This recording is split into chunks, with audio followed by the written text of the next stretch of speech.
I think Captain Marvel could have been a really good movie, or the Marvels, if they would have named it the Marvel Corps.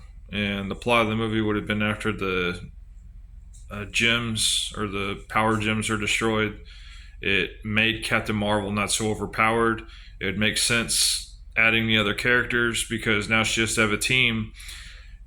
It would make more sense for the bad guy they chose as well, because if you're in this universe that Captain Marvel's in and you've been beating all these people up and you've been unchallenged, you're basically the most powerful being in the universe, and all of a sudden you have 10% of your power because of what happened.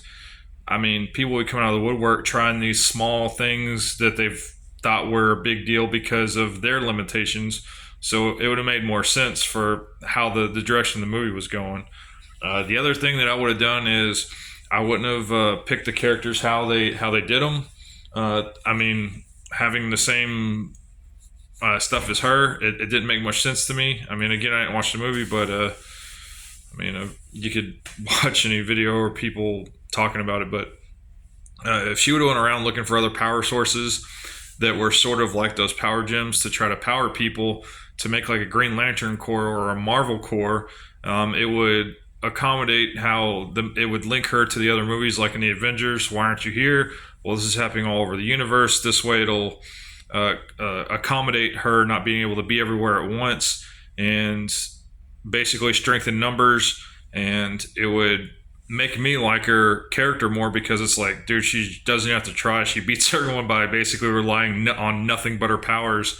Well, this way she has to be more clever, and I think it'd humble her more and make her more likable, because it's like, man, she really, I mean, could you imagine that being like Superman or whatever, and then all of a sudden you're like Batman with no money? I mean, I would be interested to see her character development, because they kind of did it with Thor a little bit, but not really. I mean, if they would have made it to where she basically had to use basically only the ability to fly, and basically she had the power of an Iron Man suit, but without the suit. I mean, I'd be interested in that. And then she tries to find other people that can absorb some sort of power in other planets or anything like that. I mean, that would be an interesting thing to watch. So then you always had the Marvel Corps and these other characters, and they could appear in other movies and all that, and slowly, build up to another Avengers Endgame type movie. But I feel like they missed the opportunity for that by what they did. I mean, that could have introduced the whole new league of Marvel characters, but I don't know.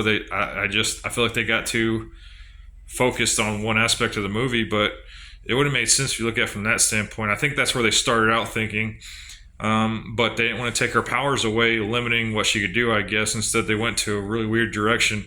But I'd be interested in like seeing other planets and how Captain Marvel interacts with them now that she doesn't have all the power she has, and try to pretend like she does. And it would have gave the part of, I forgot, Nick Fury in there. It made more sense for having him in there because of his intelligence gathering and how he deals with everything and his resources, instead of making him like a funny side character. That's just my opinion.